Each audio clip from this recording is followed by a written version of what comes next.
تنقید اور جدید تنقیدی نظریات. میں doctor Nabeel Ahmed, assistant professor, university of education Lahore. تانیثیت، تاریخی اور مابعد جدید تناظر اور اردو تنقید. آج ہم اس سلسلے میں تفصیل کے ساتھ لیکچر ڈلیور کرنے کی کوشش کریں گے. مسیحیت سے پہلے یورپین معاشروں میں، یورپین ملکوں میں مادری نظام رائج تھا. ظاہر ہے کہ یورپین ممالک میں، یورپین معاشروں میں عورتوں نے بڑا لیڈنگ رول پلے کیا تھا. عورتوں نے ایک ایسا کردار ادا کیا تھا جو ظاہر ہے کہ قبل مسیح میں مردوں پر سبقت رکھتا تھا. اس کا اندازہ ہمیں فریزر کی کتاب پڑھ کر ہوتا ہے، دا وائٹ گوڈس. اس کتاب کا ذکر کیا ہے رابرٹ گریوز نے. رابرٹ گریوز نے اپنی شاعری میں یہ لکھا ہے، اور کب لکھا ہے؟ پہلی عالمی جنگ کے بعد، جب یورپین ممالک، بیشتر یورپین ممالک تباہی کا شکار ہو چکے تھے.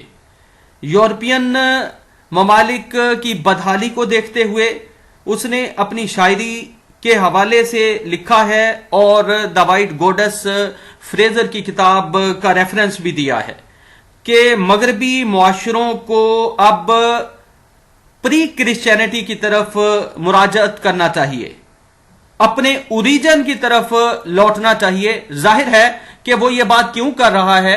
وہ اس لیے یہ بات کر رہا ہے کہ پری کرسچینٹی میں، قبل مسیح میں، حضرت مسیح علیہ السلام کی پیدائش سے قبل یورپین معاشروں میں کیا تھا؟ یورپین معاشروں میں مادری نظام تھا، جسے سسٹم آف میٹریارکی کہا جاتا ہے. ظاہر ہے کہ پہلی عالمی جنگ کی تباہ کاری کے نتیجے میں، جہاں بہت سارے انسان لقمہ اجل بن گئے، انسان جو جدید آدمی تھا، جو جدید انسان تھا یورپین معاشروں کا، اس نے سوچا کہ یہ سب کیا ہے؟ یعنی جنگیں، اور جنگوں کے نتیجے میں موت، جنگوں کے نتیجے میں تباہی. یہ سب کچھ ایک لمحہ فکریہ تھا ماڈرن آدمی کے لیے، جدید آدمی کے لیے. تو پھر اس نے سوچا، خاص طور سے رابرٹ گریوز نے سوچا کہ وہاں کے لوگوں کو، یعنی مغربی لوگوں کو، مغربی ممالک کو میٹریارکل سسٹم کی طرف مراجعت کرنا چاہیے. وہ اس لیے کہ وہ ایک طرح سے تباہی کا شکار ہونے والے نوجوانوں کو سوچ کر، نوجوان نسل کو سوچ کر، وہ چاہتا تھا کہ اس سویلائزیشن کی طرف انسانوں کو لوٹ جانا چاہیے جہاں جنگیں نہ ہوں، جہاں سکون ہو، جہاں افراتفری نہ ہو. یعنی وہ قدیم مادری نظام کی طرف اشارہ کر رہا تھا، یعنی جس کا اقداری نظام پدری نظام سے اس کے نزدیک یورپین تناظر میں کہیں بہتر تھا. یعنی رابرٹ گریوز کا یہ خیال تھا کہ پدری نظام کہیں زیادہ مادری نظام سے بہتر ہے. یعنی انڈسٹریل ریولوشن وہ دیکھ چکے تھے، کرسچینٹی وہ دیکھ چکے تھے، اور مردانہ مسیحی سویلائزیشن وہ دیکھ چکے تھے.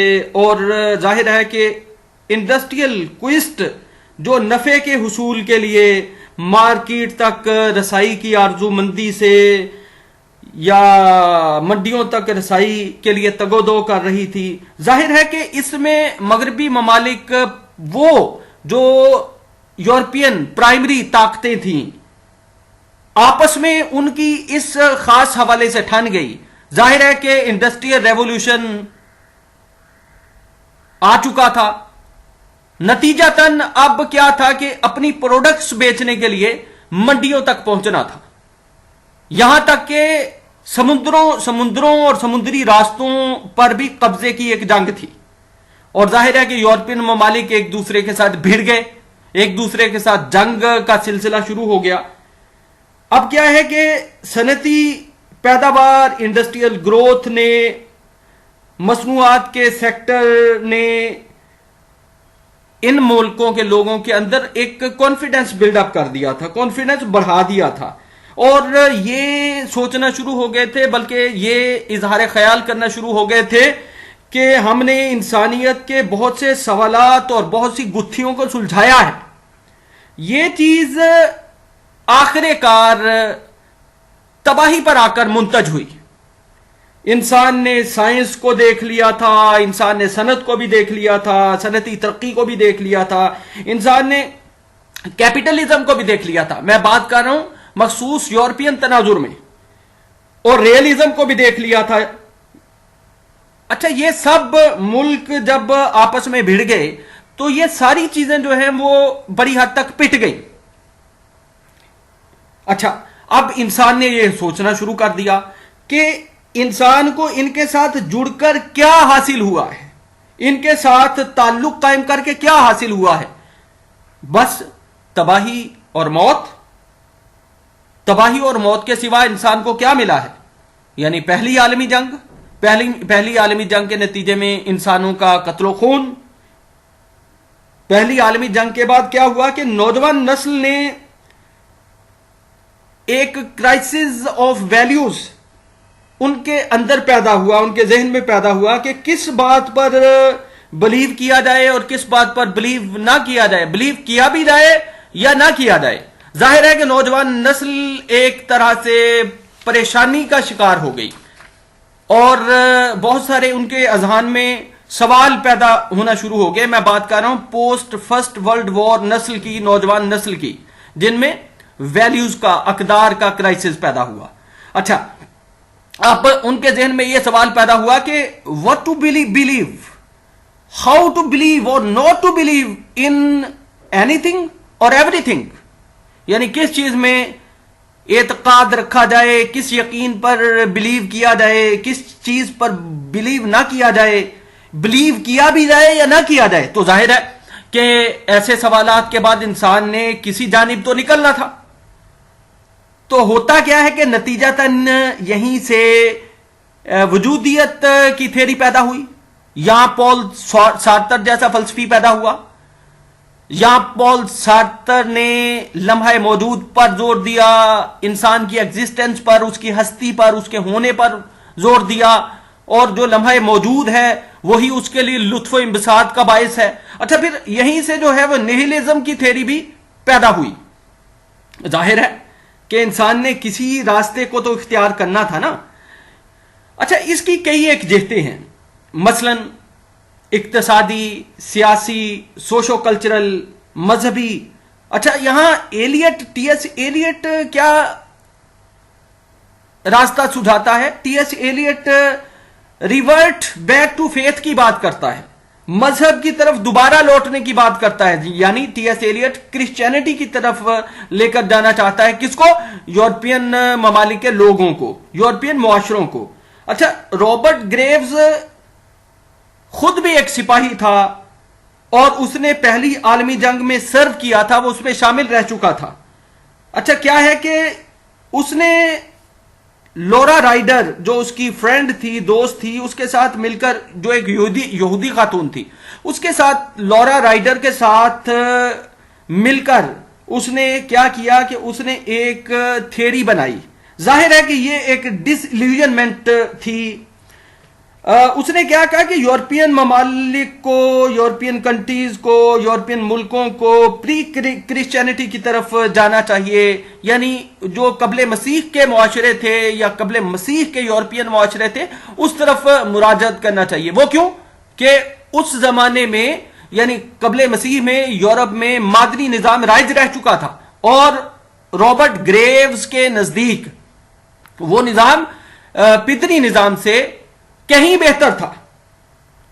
اچھا، ظاہر ہے اب اس کا فیمنزم کے ساتھ کیا تعلق بنتا ہے؟ ایک سوال یہ بھی ذہن میں پیدا ہوتا ہے۔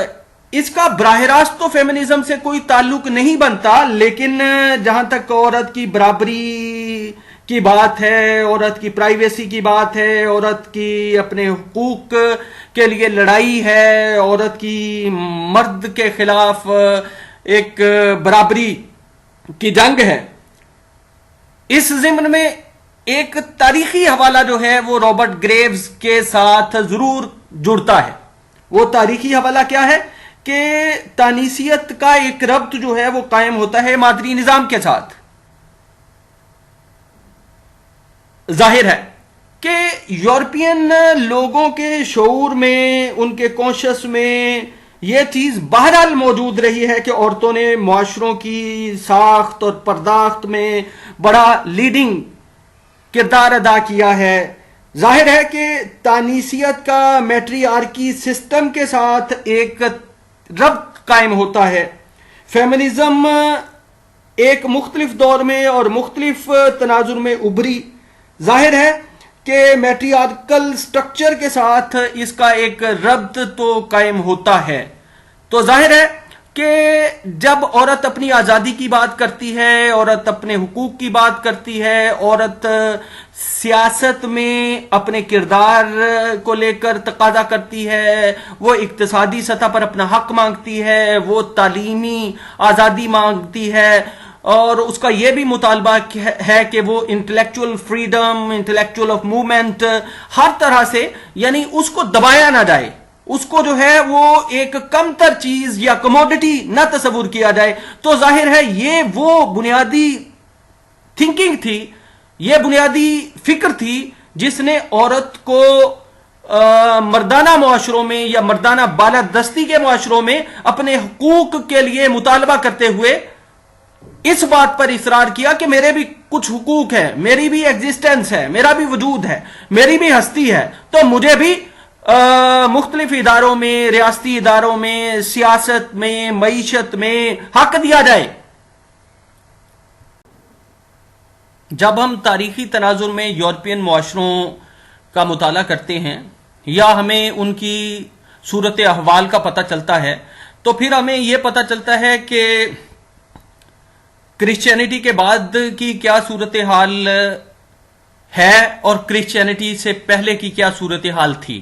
تو ظاہر ہے کہ جب ہم رابرٹ گریوز کا حوالہ دے کر بات کرتے ہیں یا اس کی فرینڈ لورا رائڈ کا حوالہ دے کر بات کرتے ہیں، تو یا پھر ہم فریزر کی کتاب دا وائٹ گوڈس کا حوالہ دے کر بات کرتے ہیں، تو ہمیں دو چیزوں کا پتہ چلتا ہے. ایک تو جو ہے وہ قبل مسیح کی یورپین معاشروں کی زندگی ہے، جس میں ایک طرف مادری نظام تھا، یعنی ان معاشروں کی ساخت اور پرداخت میں، ان معاشروں کی بنت میں عورت کا نمایاں اور بنیادی کردار تھا. یعنی میٹری آرکی سٹرکچر پر مبنی معاشرہ، یعنی مادری نظام کا حامل معاشرہ، جہاں عورت سیاسی، سماجی، معاشرتی، غرضے کے زندگی کے ہر میدان میں اس کا میجر کنٹریبیوشن تھا، اس کا لیڈنگ رول تھا، اس کا قائدانہ کردار تھا. تو ظاہر ہے کہ جب ہم دوسری طرف دیکھتے ہیں، جب سسٹم آف پیٹری آرکی ہے، یعنی سسٹم آف میٹری آرکی کے اپوزٹ، متقابل یا متضاد سسٹم آف پیٹری آرکی ہے، یعنی مادری نظام کے متضاد پدری نظام ہے. تو پدری نظام نے یورپین معاشروں میں کیا کیا کہ ایک طرف جو ہے وہ یورپین معاشرے ترقی کی بلندی تک پہنچے، تو دوسری طرف اس کے نقصانات بھی دیکھنے میں آتے ہیں. نقصانات کیا ہیں کہ انہوں نے انڈسٹریل ریولوشن کے نتیجے میں بہت ساری پروڈکٹس بنائیں، ان کے پیداوار کے ذرائع بڑھ گئے، انہوں نے اپنی پروڈکٹس بنائیں اور پروڈکٹس بنانے کے بعد مشینیں لگائیں، فیکٹریاں لگائیں، انڈسٹریز لگائیں. تو اب کیا تھا کہ اب ان کے پاس اب اتنی زیادہ مقدار میں اشیاء بننا شروع ہو گئیں کہ اب ان کو بیچنا تھا اور ان کو بیچ کر منافع کمانا تھا، نفع کا حصول تھا. تو ہوتا کیا ہے کہ وہ اب مارکیٹوں تک رسائی کے لیے ایک جستجو کے عمل سے گزرتے ہیں. نتیجتاً یورپین ملک آپس میں ہی بھڑ جاتے ہیں. پہلی عالمی جنگ ہوتی ہے اور پہلی عالمی جنگ کے نتیجے میں کیا ہوتا ہے کہ تباہی اور موت. یعنی آپ کے علم میں ہے کہ پہلی عالمی جنگ اور دوسری عالمی جنگ اس میں کیا ہوتا ہے؟ دوسری عالمی جنگ 1939 جس میں جاپان کے شہر ہیروشیما اور ناگاساکی پر ایٹم بم گرائے جاتے ہیں اور انسانوں کو تباہی اور بربادی کا شکار کر کے رکھ دیا جاتا ہے. یعنی ایک طرف جو ہے وہ محوری طاقتیں ہیں تو ایک طرف جو ہے وہ یعنی ایکسس پارٹس ہیں اور ایک طرف الائیڈ پارٹس ہیں. یعنی مطلب ایک طرف آدھی یورپین دنیا اور امریکہ ہے اور ایک طرف دوسری طرف آدھے یورپین ممالک ہیں. تو نتیجہ کیا ہوتا ہے؟ یہ ہے سسٹم آف پیٹریارکی یعنی پدری نظام. تو پدری نظام کے نتیجے میں کیا ہوتا ہے کہ ملکوں کے ملک تباہ ہو جاتے ہیں، شہروں کے شہر تباہ ہو جاتے ہیں. ہیروشیما اور ناگاساکی سامنے کی مثال ہے. صنعتی ترقی ضرور ہوتی ہے لیکن اب کیا ہے کہ عالمی منڈیوں تک رسائی کی ایک دوڑ شروع ہو جاتی ہے. ایک ملک جو ہے وہ اپنا حق جتاتا ہے تو دوسرا ملک اپنا حق جتاتا ہے. تو ایک دوسرے کی ملکیت پر ایک ملک نکلتا ہے اور دوسرے کی ٹیریٹری پر قبضے کی نیت بھی بناتا ہے. ظاہر ہے یہیں سے جو ہے وہ کلونیل پیریڈ کا آغاز بھی ہوا تھا.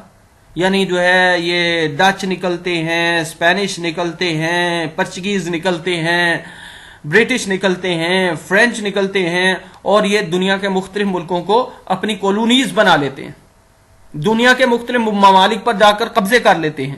اب یہ وہ سارا سلسلہ ہے جس میں ایک چیز پیدا ہوتی ہے.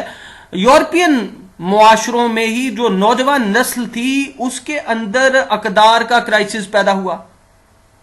انہوں نے سوچا کہ کیا ہے یہ ترقی بھی ہو گئی اور ترقی کے بعد جنگیں بھی ہو گئیں اور موت اور تباہی بھی ہو گئی، تو اب جو ہے وہ ہمیں کس طرف جانا ہے، کس چیز پر ہمارا اعتقاد ہونا چاہیے اور کس پر نہیں ہونا چاہیے، ہونا بھی چاہیے یا نہیں ہونا چاہیے.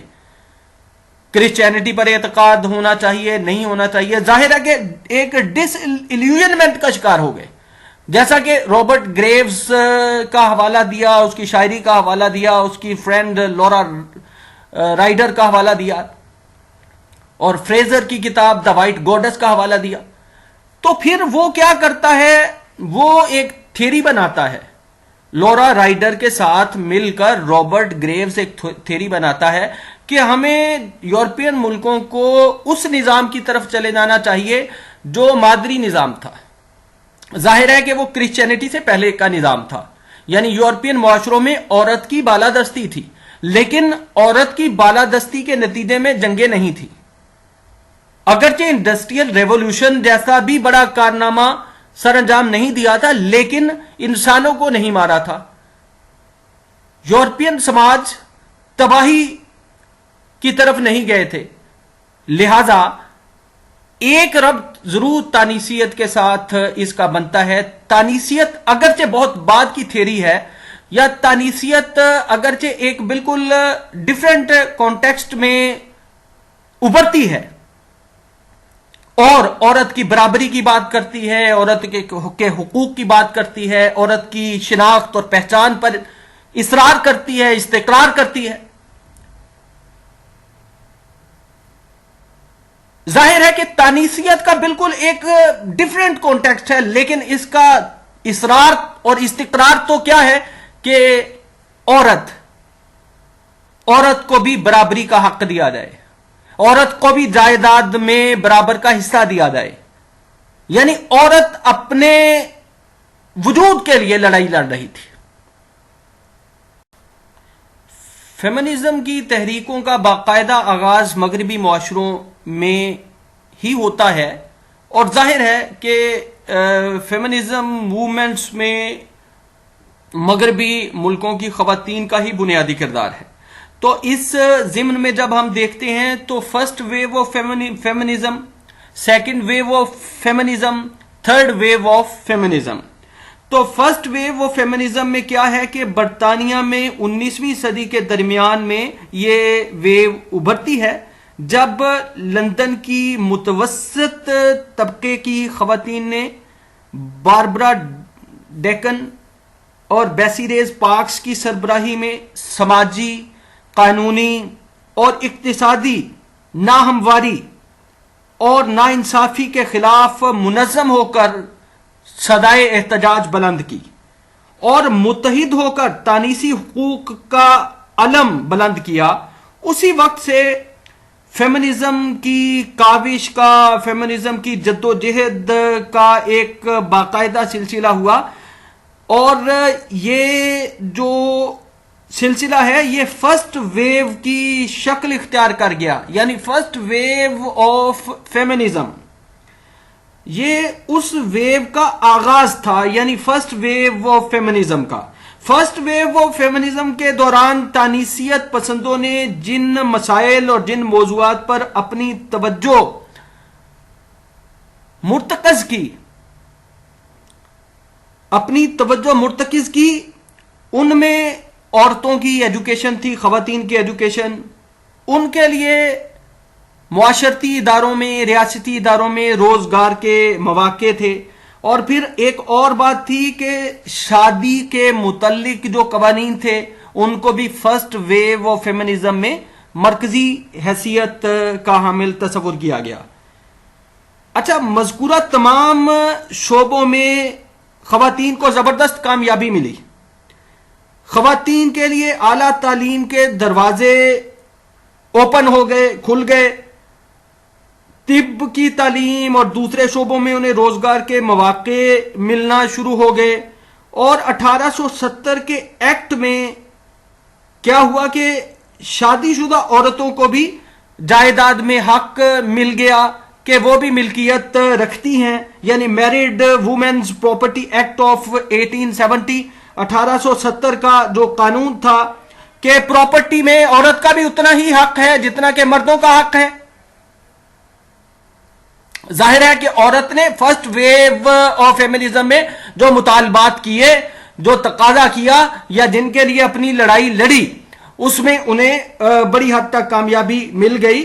اچھا، فرسٹ ویو آف فیمنزم پہلی عالمی جنگ 1914 سے شروع ہوئی اور 1918 تک فرسٹ ویو آف فیمنزم کا سلسلہ جاری رہا۔ اچھا، انہوں نے کچھ زندگی کے شعبوں میں کامیابی حاصل کی، لیکن زندگی کے تمام شعبوں میں فرسٹ ویو آف فیمنزم میں کامیابی ابھی نہیں ملی۔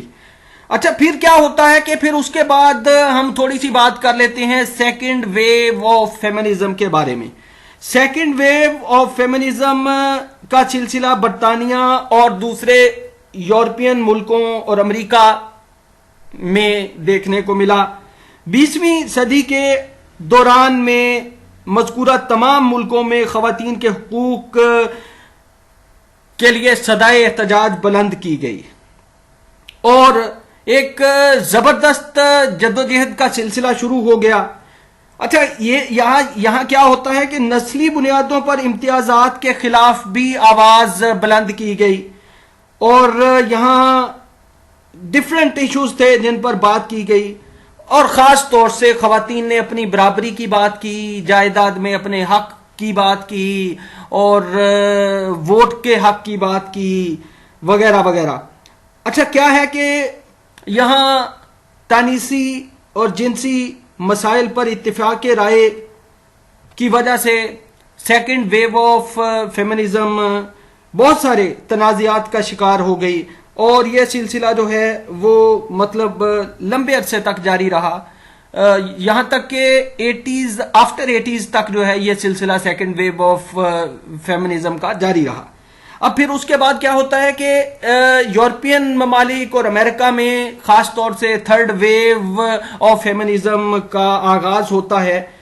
اچھا، 20ویں صدی کے آخری عشرے میں یہ تھرڈ ویو آف فیمنزم کا آغاز ہوا، اور اسے جو ہے وہ ماڈرن فیمنزم بھی کہا جاتا ہے۔ یہ ویو یعنی third wave second wave of feminism کی ناکامی کا نتیجہ تھا۔ ظاہر ہے کہ سیکنڈ ویو آف فیمنزم ناکام ہوئی تو اس کے بعد تھرڈ ویو آف فیمنزم کا سلسلہ شروع ہوا۔ اب صورتحال کچھ اس طرح کی ہوتی ہے کہ تھرڈ ویو آف فیمنزم کا آغاز تو ہو جاتا ہے، اب اس ویو سے وابستہ ہونے والے کون لوگ تھے؟ اس ویب سے وابستہ ہونے والی خاص طور سے نوجوان خواتین تھیں، جن کی عمروں کے بارے میں یہ پتہ چلتا ہے کہ 30 سے 40 سال کے درمیان میں ان کی عمریں تھیں۔ اس یعنی تھرڈ ویو سے عورتوں کی ایک نئی تصوراتی صورت یا تصوراتی ایک سلسلہ ابھرا۔ اب خواتین اپنی بات پر اصرار کر سکتی تھیں، اپنی بات پر استقرار کر سکتی تھیں، اور ان کو طاقت کا احساس ہوا، اپنی قوت کا احساس ہوا۔ اور یہاں پھر ایک اور ایلیمنٹ جو میں یورپین اور امریکن معاشرے کے تناظر میں بات کر رہا ہوں کہ عورت کو جنسیت پر بھی ایک اختیار حاصل ہو گیا۔ تھرڈ ویو آف فیمنزم کے دوران اس بات کا بھی احساس پیدا ہوا کہ عورت کی نسل، اس کے طبقے، اس کی قومیت، اس کے مذہب، اس کے کلچرل بیک گراؤنڈ اور اس کے رنگ وغیرہ سے ایک ایسا احساس جو ہے وہ پیدا ہوا کہ کسی بھی بیک گراؤنڈ سے اس کا تعلق ہو سکتا ہے۔ یہ تھرڈ ویو آف فیمنزم عورت کی معاشی، اقتصادی، سیاسی اور سماجی خود مختاری کے ساتھ ساتھ اس کی انفرادی خود مختاری پر بھی زور دیتی رہی ہے۔ تھرڈ ویو آف فیمنزم کے دوران عورت کی شناخت پر اصرار کیا گیا اور عورت کی پہچان کا ایک سلسلہ ابھرا۔ اکثر خواتین متضاد شخصیات یا متضاد تشخصات کی حامل ہوتی ہیں۔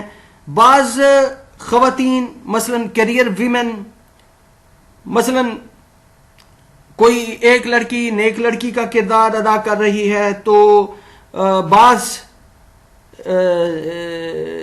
دیگر مطلب جس میں بہت ساری ایسی صورتیں جو ہیں وہ جو تھرڈ ویو فیمنزم میں پیدا ہوئیں وغیرہ وغیرہ نا، تو مطلب مختلف سمبلز کی شکل میں، اور ظاہر ہے کہ ان کو مختلف سمبلز کی شکل میں ہی پہچانا جاتا ہے۔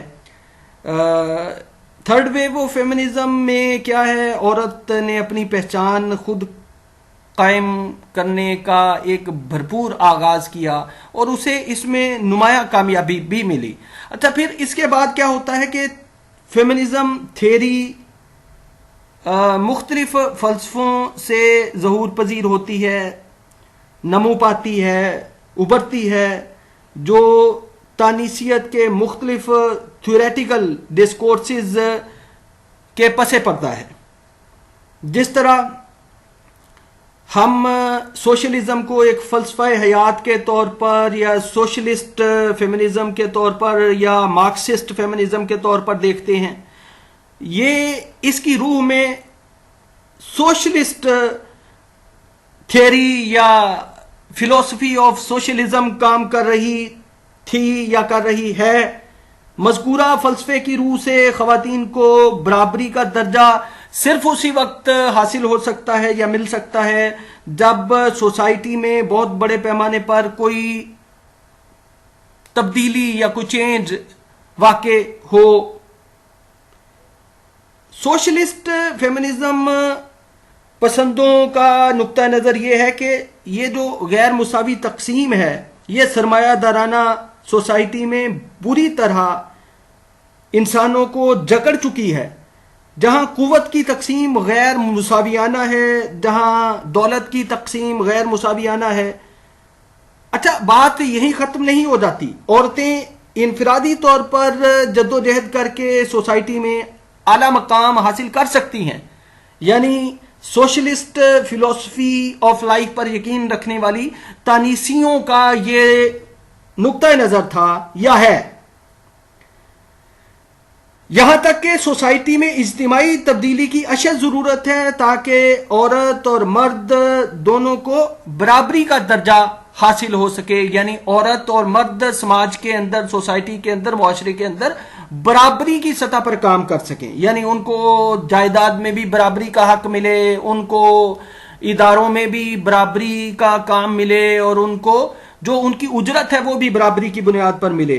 تو سوشلسٹ فیمنزم ایک لحاظ سے سسٹم آف سوشل پیٹریارکی کا بھی مخالف ہے۔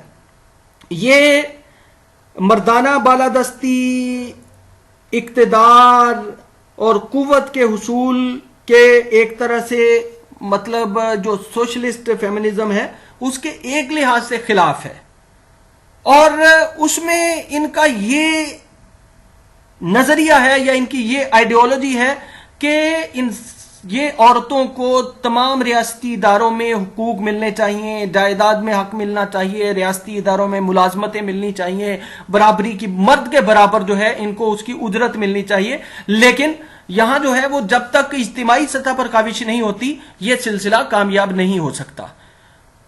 اچھا، اس کے بعد ہم فیمنزم کے سلسلے میں ریڈیکل فیمنزم کی بات کرتے ہیں۔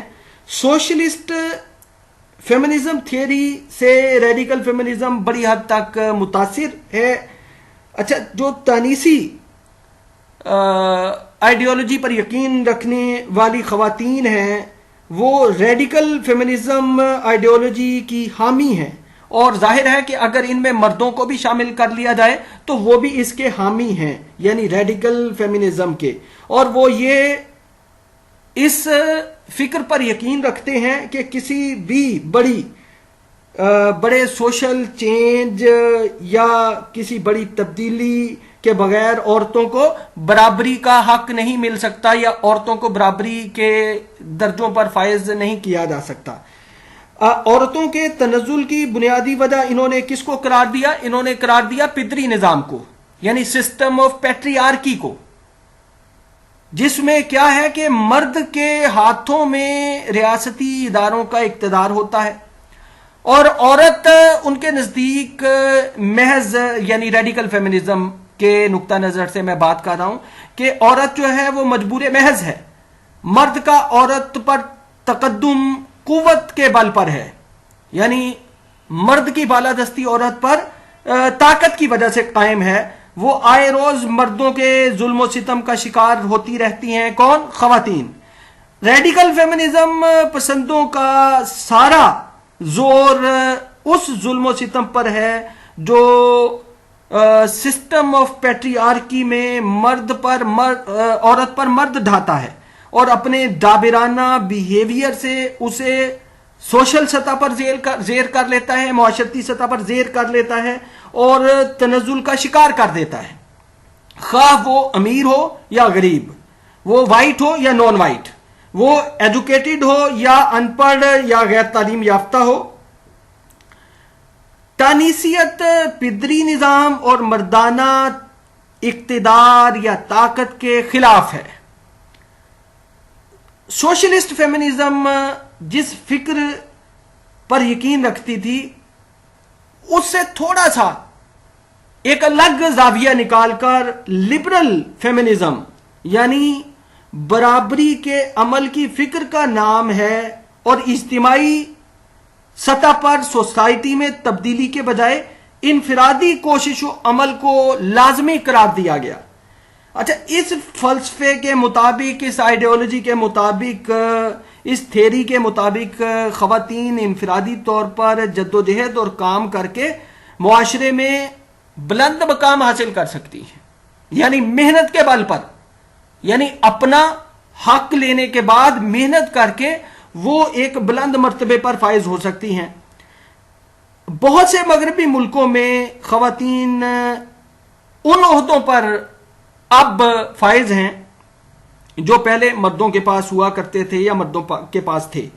لبرل فیمنزم قانونی اور سیاسی اصطلاحات کے ذریعے عورت اور مرد کے مابین برابری کی آرزومندی پر یقین رکھتے ہیں یا رکھتی ہیں، تاہم اس کا ایوولوشن، اس کا ارتقاء خواتین کی اپنی صلاحیتوں اور کوششوں پر ہے، جنہیں عمل میں لا کر وہ سوسائٹی میں برابری کا درجہ حاصل کر سکتی ہیں۔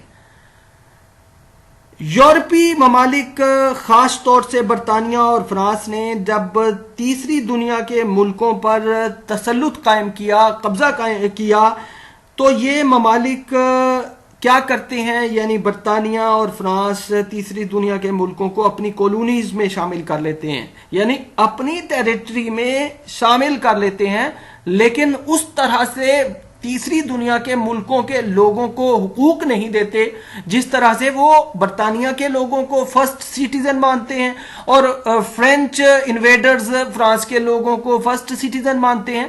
تو تیسری دنیا کے ممالک پر یہ جب قبضے کر لیتے ہیں اور ان کو اپنی کالونیز کا حصہ بنا لیتے ہیں، یعنی کولونائزر اور کولونائزڈ کا ایک تعلق قائم ہو جاتا ہے، تو اس میں یہ حقوق جو ہے وہ تیسری دنیا کے ممالک کو بالکل نہیں دیتے۔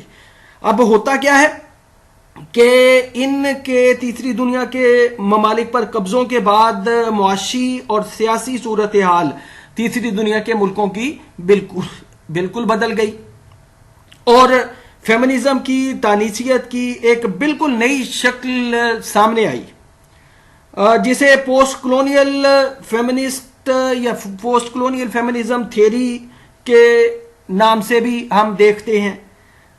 اچھا، تیسری دنیا کی اسے فیمنزم یا تھرڈ ورلڈ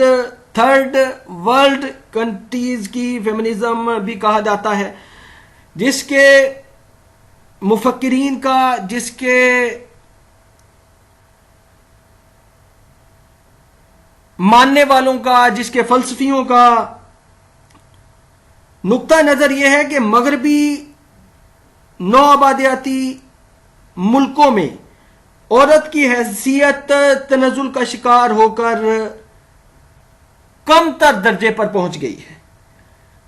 اچھا، پوسٹ کلونیل فیمنزم یا پوسٹ کلونیل فیمنسٹ کریٹکس نے مغربی نوآباد کاروں کی، مغربی سامراج کی اندھی تقلید کی، اندھی پیروی کی اور ان کے کلچر اور ان کے لائف سٹائل کو حد سے زیادہ اور تھرڈ ورلڈ کنٹریز کی خواتین میں بڑھتی ہوئی مغربیت اور بڑھتے ہوئے مغربی رجحانات، مغربی میلانات کے ساتھ ساتھ مغربی معیارات کو بھی تنقید کا نشانہ بنایا۔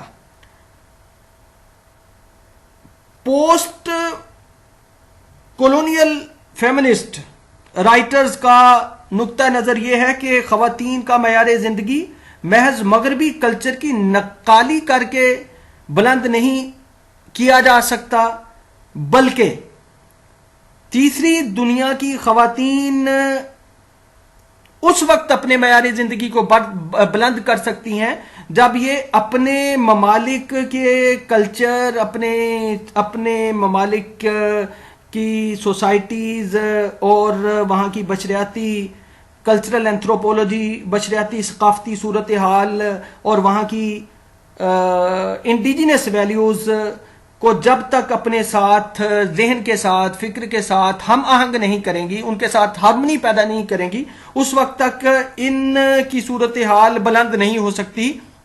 یا جس طرح سے یہ اپنی انٹلیکچوئل فریڈم کی بات کرتی ہیں، اپنی سوسائٹیز میں برابری کی بات کرتی ہیں، اپنے لٹریچر میں برابری کی بات کرتی ہیں، تو یہ سب کچھ جو ہے وہ مغرب کی اندھی تقلید سے پاسبل نہیں ہے، بلکہ اپنی انڈیجنس کنڈیشنز کے ساتھ ہارمنی پیدا کر کے یہ اپنے لائف سٹائل میں بیٹرمنٹ جو ہے وہ لا سکتی ہیں اور اپنے تمام حقوق جو ہے وہ حاصل۔ مغربی معاشروں میں عورت کا برابری اور مساوات کا تقاضا ظاہر ہے کہ مغربی یا یورپین سوسائٹیز میں جب عورت نے ہر میدان میں، زندگی کے ہر شعبے میں اپنے لیے برابری کا تقاضا کیا، ریاستی اداروں میں اپنے حصے کی بابت تقاضا کیا، عورت نے اپنی آواز کو بلند کیا، عورت نے اس کے لیے جدوجہد کی، تو اس کے نتیجے میں کیا ہوا کہ married women's property act of 1870 آیا۔ اب اس کے نتیجے میں کیا ہوا کہ عورت کو جو شادی شدہ عورت تھی اس کو بھی حق ملکیت دے دیا گیا. ظاہر ہے کہ اس سے پہلے عورت جب شادی شدہ ہو جاتی تھی تو اس کا ملکیت میں حق نہیں ہوتا تھا, اور ویسے بھی ظاہر ہے کہ ووٹ کا بھی بہت بعد میں جا کر جو ہے وہ مغربی عورت کو حق ملا, اور وہ تعلیم تو حاصل کرتی تھی, یونیورسٹیز میں تو جاتی تھی, لیکن اس کو ڈگری نہیں ملتی تھی. یعنی مرد کو ڈگری ملتی تھی, عورت کو ڈگری نہیں ملتی تھی. اچھا, پھر جائیداد میں عورت کو حق مل گیا. ظاہر ہے کہ یہ اس لڑائی کا نتیجہ تھا, یا اس قد و کاوش کا نتیجہ تھا, یا اس جد و جہد کا نتیجہ تھا جس کے نتیجے میں عورت نے اپنے لیے ملکیت میں حق حاصل کر لیا. اور ظاہر ہے کہ مردانہ بالادستی کے سماج میں اسے اس کے بنیادی حقوق سے ہمیشہ محروم رکھا جاتا رہا. میں یہاں پھر یورپین معاشروں کے تناظر میں بات کر رہا ہوں کہ مردانہ بالادستی کے خلاف عورت نے, یورپین عورتوں نے تحریر کے ذریعے اور اپنی تنظیمی صورتحال کے ذریعے, کہ یعنی ایک ڈسپلن, ایک تنظیم بنائی, آرگنائزیشن بنائی, اس میں ڈسپلن پیدا کیا, اور پھر اس میں ضابطہ بندی کی, اور پھر جو ہے وہ جرنلزم کی سطح پر, پولیٹکس کی سطح پر, سوسائٹی کی سطح پر, پھر اکنامکس کی سطح پر, یعنی زندگی کے تمام شعبوں میں عورت نے نہ صرف اپنے حق کا تقاضا کیا بلکہ مغربی عورتوں نے اپنی پہچان کے لیے یہ طویل جنگ لڑنے کے بعد اپنے بہت سارے حقوق جو ہے وہ حاصل کرنا شروع کر دیے. اور ظاہر ہے کہ اس میں جو ادیب مصنفین خواتین تھیں ان کا بنیادی کردار تھا, جس میں ظاہر ہے کہ جولیا کرسٹیوا کا بھی نام آتا ہے, جس میں برونٹے سسٹرز کا بھی نام آتا ہے, اور بہت سارے نام آتے ہیں جنہوں نے مطلب تحریر کی شکل میں اور اپنی تقریر کی شکل میں خواتین کے شعور کو مہمیز عطا کیا. انسانی تاریخ کے تمام ادوار میں خواتین کو مارجنلائزڈ طبقے کا حامل تصور کر کے ایک مارجن پر رکھا گیا, جن کے اثرات تعلیم اور معاشی آزادی سے محرومی کے ساتھ ساتھ مردوں کی خاموش اطاعت گزاری, ان کی زندگیوں کے مایوس کن حالات ہیں, جن کے خلاف مزاحمت کی ناقابل معافی, جن کے خلاف مزاحمت کو ناقابل معافی جرم تصور کیا جاتا تھا. غور و فکر یا اپنے فیصلے خود کرنا خواتین کے لیے ایک ناپسندیدہ کام تصور کیا جاتا تھا. ان کی ایک چھپ کر ادبی کاوشیں ادنا اور قابل تمسخر تصور کی جاتی تھیں, جبکہ مرد یعنی یورپین مرد آرٹ اور لٹریچر میں نسوانی کرداروں کو مختلف اوصاف کی حامل گردانتا تھا. یعنی وہ ورلڈ ویو, وہ تصور جو اس کے اپنے ذہن میں تھا, وہ اس کا یعنی عورت کا کردار مرد جو ہے وہ بنتا تھا, اور عورت کو جو ہے وہ کبھی وہ پری کے کردار سے, کبھی ایک نیک خاتون کے کردار سے, کبھی اطاعت شیار بیوی کے کردار میں, اور کبھی جو ہے وہ شفیق ماں کے روپ میں, اور کبھی بے مثال فرینڈ کے روپ میں, اور کبھی رقاصہ اور کبھی طوائف کے کردار کے طور پر جو ہے وہ پیش کرتا رہا ہے. جن سے جینڈر سے متعلق اسی روایتی مخاطبے کا تسلسل تھا جو صدیوں تک قائم رہا. دور جدید میں مغرب میں خواتین کے حقوق کی سیاسی اور سماجی تحریک کے زور پکڑنے کے بعد بھی تانیسی ادب اور تانیسی تنقید کو درست معنوں میں ایک طرح سے فروغ حاصل ہوا, ایک طرح سے ترقی ملنا شروع ہوئی. With the passage of time feminism کے دائرہ عمل میں جو مطالبے اور تقاضے تھے وہ شامل ہوتے گئے. ان میں ادب اور تاریخ کا تانیسی نقطہ نظر سے اثر نو لکھا جانا, جرنلزم میں اثر نو عورت کا کردار, اور فیمنزم کے نقطہ نظر کو میڈیا کے ذریعے پیش کرنا اور پرنٹ میڈیا کے ذریعے پیش کرنا. اچھا، لٹریچر میں تانیسی روایت کی نشاندہی، مارکسی نفسیاتی اور سماجیاتی نظریات کی روشنی میں جینڈر کے امتیازات کے اصولوں کا تعین، ادبی تخلیق و تنقید میں جینڈر کے عمل کی نشاندہی اور ان کے لیے ایک منفرد تانیسی لینگویج، فیمنزم لینگویج، تانیسی زبان اور محاورے کی تشکیل وغیرہ وغیرہ، یہ سارے عناصر جو ہیں اس میں شامل ہیں. جنس اور ادبی اصناف کے درمیان کچھ ایسے رشتے بھی تلاش کیے گئے جن کی اس طور پر پہچان پہلے نہیں کی جاتی تھی. مثال کے طور پر رزمیہ شاعری مردانہ صنف شاعری بنا دی گئی کہ اسے ہیروئزم، جنگ و جدال اور مہم جوئی جیسے مردانہ بالادستی کے عمل اور مردانہ اقدار سے اس کا انسلاخ کر دیا گیا، اور دوسری طرف مختصر نظم کو ذاتی اور داخلی جذبات اور احساسات کی بدولت کیا کہا گیا کہ اس کو تانیسی ادب کے دائرے میں داخل کر دیا گیا. ادب اور تنقید میں تانیسی تحریک یا فیمنزم ویو کی بنیاد پر اس بنیاد پر ایک آئیڈیالوجی کو کلیئر کیا گیا یا واضح شکل دی گئی کہ ارسطو کے زمانے سے اب تک زیادہ تر زبانوں کے استعمال کی طویل تاریخ کے دوران انسانی زبان تانیسی وجود سے بے نیاز مردانہ سوچ، مردانہ بالادستی، مردانہ نقطہ نظر اور مردانہ تعصبات و ترجیحات کا پرتو رہی ہے.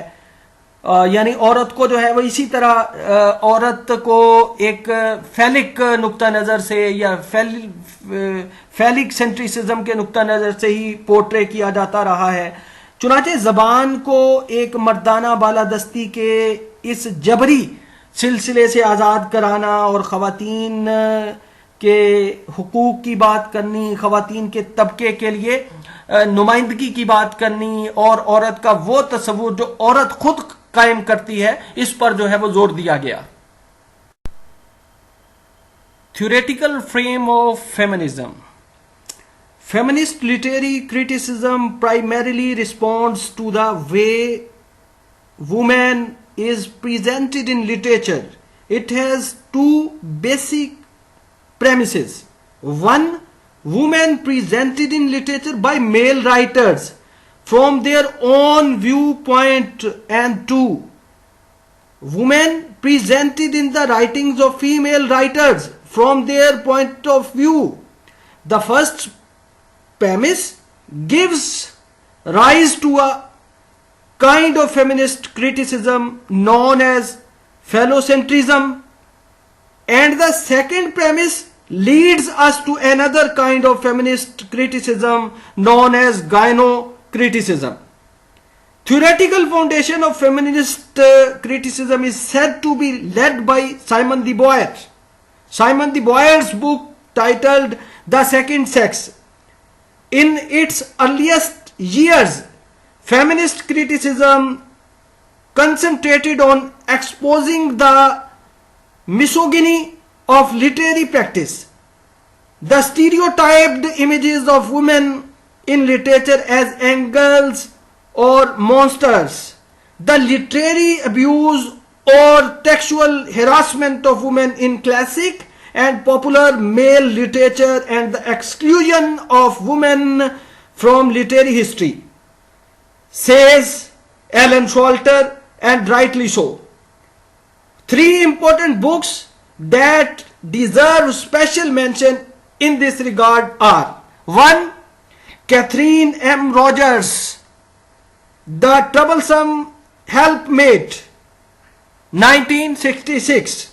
Second, Mary Ellman's Thinking About Women, 1968, and Cat Millett's Sexual Politics, 1969. These books provided a strong base for the development of Anglo-American feminist criticism. دیکھیے اب جو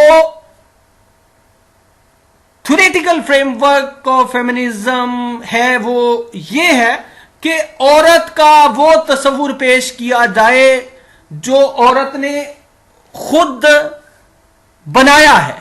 یعنی عورت جو ادب تخلیق کرتی ہے اس میں اپنا جو تصور وہ خود قائم کرتی ہے وہ اہمیت کا حامل ہے.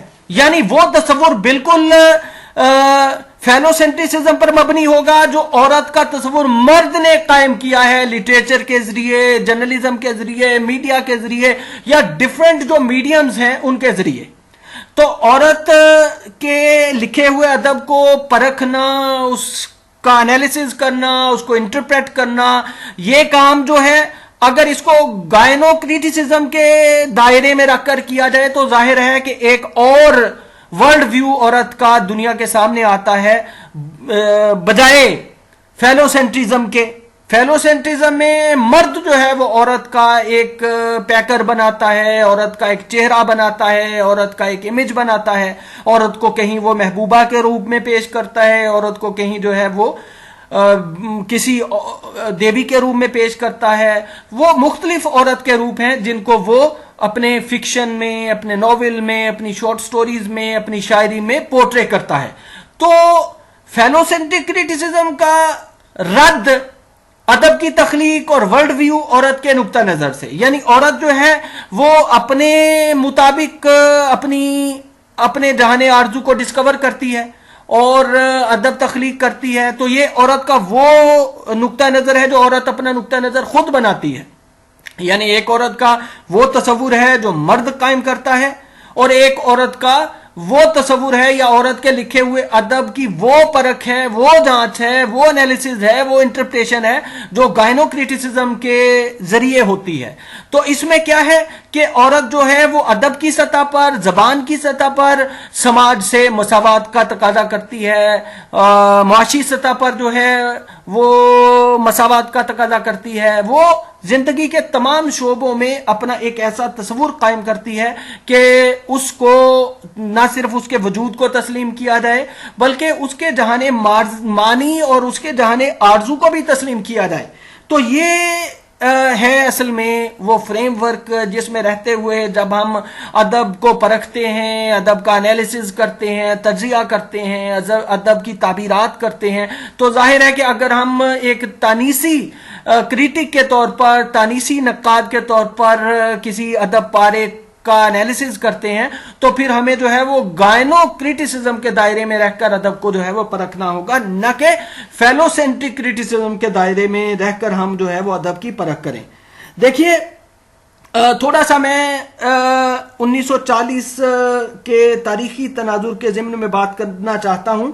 1940 کے بعد تانیسیت کی سیکنڈ ویو کا سلسلہ شروع ہوا تھا جس میں عورت فکر, آرٹ, فلسفے, ادب, کلچر, مذہب, تاریخ, تہذیب اور لٹریچر کے مختلف ادوار میں ایک مارجنلائزڈ سچویشن کو فیس کرتی رہی ہے. یعنی وہ ایک طرح سے ایک حاشیے پر رہی ہے یا اس کو ایک حاشیے پر جو ہے وہ رکھا جاتا رہا ہے.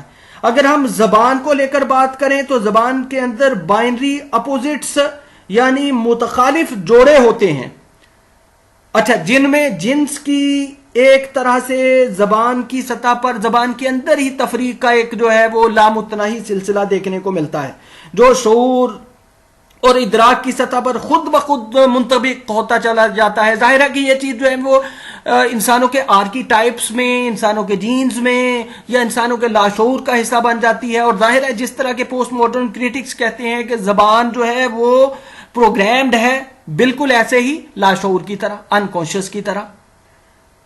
تو کیا ہے کہ یہ جو ٹرمنالوجی ہے, یہ جو بائنری اپوزٹس ہیں, یہ جو برتری اور کمتری, صنف نازک, بالا تر اور بالا دست اور زیر دست یا وغیرہ وغیرہ, ایسے جو تصورات ہیں, یا مطلب زبان کے اندر عورت کے لیے جو الفاظ استعمال کیے جاتے ہیں اور مرد کے لیے جو استعمال کیے جاتے ہیں, مثال کے طور پر جیسے جو ہے وہ ہم مرد کو لے کر بات کرتے ہیں یعنی فیلوسینٹرک کریٹیسزم کا بھی ایک اس میں کانٹیکسٹ جو ہے وہ شامل ہے کہ مرد کو لے کر جو ہے وہ سینہ کہنا اور عورت کو لے کر جو ہے وہ لفظ چھاتی کا استعمال کرنا. تو یہاں لفظ سینہ اور لفظ چھاتی جو ہے یہ بائنری اپوزٹس ہیں. تو زبان کے اندر یہ ایک ایسا عمل ہے جو صدیوں کے ارتقائی عمل کے نتیجے میں زبان کے اندر جو ہے وہ ایک لحاظ سے پروگرامڈ شکل اختیار کر گیا ہے. یا تانیث اور تذکیر کے تناظر میں جو ہم لفظ استعمال کرتے ہیں، مثلا کچھ ایسے لفظ ہیں جن کے ساتھ طاقت کا ایلیمنٹ جڑا ہوا ہے یا طاقت کا تصور قائم ہے، اور کچھ ایسے الفاظ ہیں جن کے ساتھ جو ہے وہ صنف نازک یا کمتری یا کمزوری کی طرف جو ہے وہ ایک لحاظ سے جو ہے وہ اشارہ ملتا ہے. تو یہ شعور کے اندر، ادراک کے اندر یہ جو سلسلہ زبان کے اندر چلتا رہتا ہے. زبان میں موجود بائنری اپوزٹس یعنی متخالف جوڑوں میں کم تر جو حیثیت کی حامل ہے وہ عورت ہے.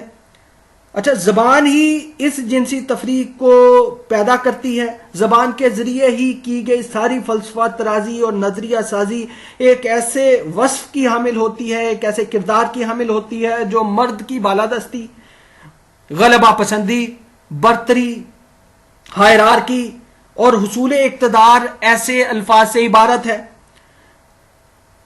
تانیسی تنقید انسانی فکر اور ماضی کے تمام تاریخی، ثقافتی اور سیاسی مخاطبوں کو بنیادی طور پر مرد مرکزیت اور معروضیت اور انصاف سے عاری قرار دیتی ہے. ظاہر ہے کہ یہ ایک لحاظ سے سوچنے کی بات ہے. عورت کے جذبات و احساسات اور اس کے اظہار میں مردانہ بالادستی کا تصور ہمیشہ سے ہی مزاحم رہا ہے، کیونکہ ایک ایسی صورتحال میں اس کے علاوہ اور کیا ہو سکتا تھا کہ مرد کے بیان کے لیے تو باہر کی دنیا، سماج اور فطرت اور خدا کے کتنے ہی حوالے تھے، مگر عورت کے بیان کے لیے، عورت کے مخاطبے کے لیے بجز مرد کے اور کوئی حوالہ ہی نہیں تھا. عورت کے جینڈر کی کلچرل فارمیشن یعنی ثقافتی تشکیل ہمیشہ ہی سے مرد کی بالادستی کے ہاتھوں ہوتی رہی ہے. فیمنزم عورت کی اس حقیقت کی اصل کی بازیافت کرتی ہے جو مرد کی بالادستی، مرد کی غلبہ پسندی، جو مرد برتر سوسائٹی میں عورت کھو چکی ہے. عورت کے متعلق اب تک جو کچھ لکھا گیا ہے وہ مرد کے تئیں لکھا گیا ہے، یعنی عورت کا تصور جو ہے وہ فیلوسینٹرک نقطہ نظر سے بنایا گیا ہے. عورت نے اپنا تصور خود نہیں بنایا، بلکہ عورت کا تصور ادب میں جو پورٹرے کیا گیا ہے وہ کس نے کیا ہے؟ وہ مرد نے کیا ہے. یا اس سے متعلق یعنی عورت سے متعلق مرد کی آرزو مندی یا مرد کی خواہشات کا مظہر ہے وہ تصور جو مرد نے عورت کے بارے میں ادب میں مطلب مختلف شعبہ زندگی میں اس نے کنسٹرکٹ کیا ہے یا جس کی ساخت اور پرداخت کی ہے. زبان سے متعلق نئے لسانی مطالعات سے یہ بات صاف ہو چکی ہے کہ انسانوں کے لیے خارجی حیثیت کی تشکیل زبان کے ذریعے ہی ہوتی ہے.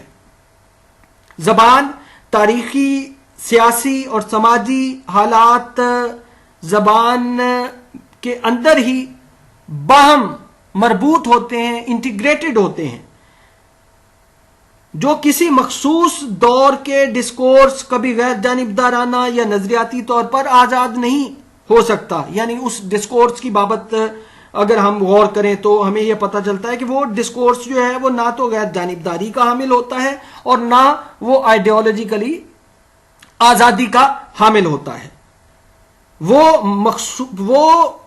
مخصوص پیغامات اور پروپیگنڈے کی کمیونیکیشن کا ذریعہ ہوتا ہے جس کا مقصد انسانوں پر قابو پانا، تسلط قائم کرنا، کنٹرول حاصل کرنا اور طاقتور کے لیے اقتدار قائم رکھنا.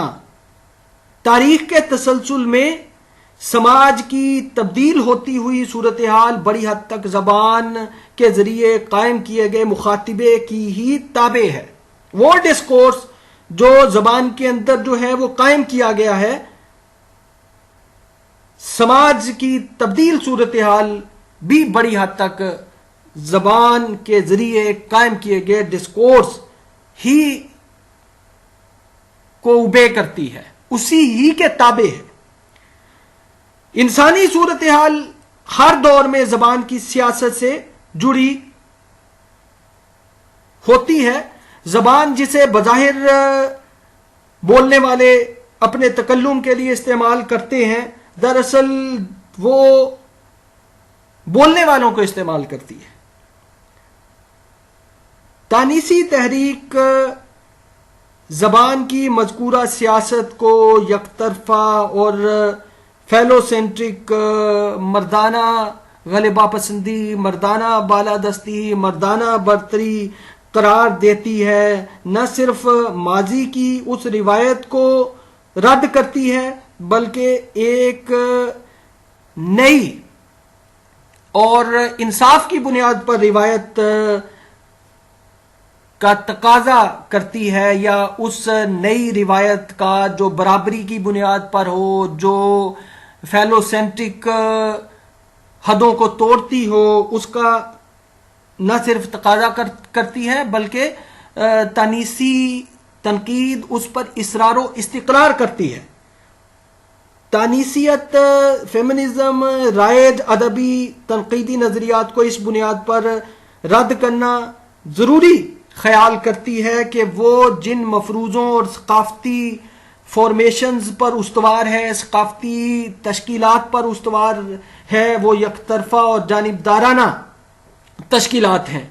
یہی وجہ ہے کہ وہ نئی تنقیدی تھیوری کی تشکیل کو بھی اپنے لیے ناگزیر تصور کرتی ہے، اور یہی راستہ تانیسی حوالے سے انصاف کا راستہ ہو سکتا ہے۔